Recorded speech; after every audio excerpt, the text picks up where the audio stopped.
যেভাবে ম্যানুভার করছে, ম্যানিপুলেট করছে, গুজব ছড়াচ্ছে, কিন্তু এটা তো মিডিয়ারা শেয়ার করছে কেন, তাই না? এটা তো আপনি না করলেও পারতেন না। এটা আপনারও দায়িত্ব রয়েছে একটি নিউজ দেওয়ার আগে সেটাকে ভেরিফাই করা, তাই না? আপনাদের সকলকে এই দায়িত্বটা আছে না? আপনাদের দায়িত্ব পালন করেন।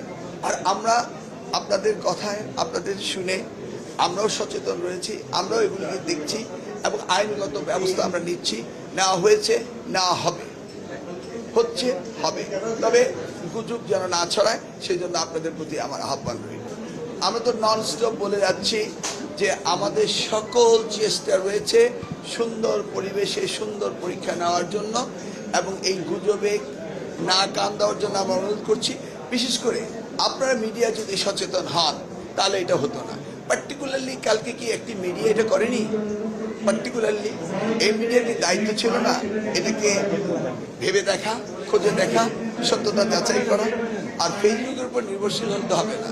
ফেসবুক তো হয়ে গেছে ইনস্ট্যান্ট কফির মতো, তাই না? ইনস্ট্যান্ট বেরোচ্ছে, ইনস্ট্যান্ট মন্তব্য হচ্ছে, আমরা তো এটা দেখতেই পাচ্ছি।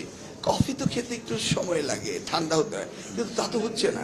যেভাবে আবার অন্যান্য মিডিয়া, কয়েকটি মিডিয়া সেই ভিডিওগুলিকে আবার রেকর্ড করে পুনর্প্রচার করছে এবং তাদের পার্সোনাল ফেসবুকে করছে, এবং ওই টেলিভিশন এটিকে উইথড্র করার পরে গুজব নিশ্চিত হওয়ার পরেও যারা করেছে তাদের বিরুদ্ধে তো ব্যবস্থা নিতে হবে।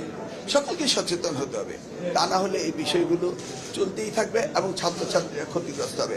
আমি আশা করব যে এই ক্ষতিগ্রস্ত আমাদের কারণে যেন না হয়। আপনাদের সকলের সহযোগিতা কামনা করছি।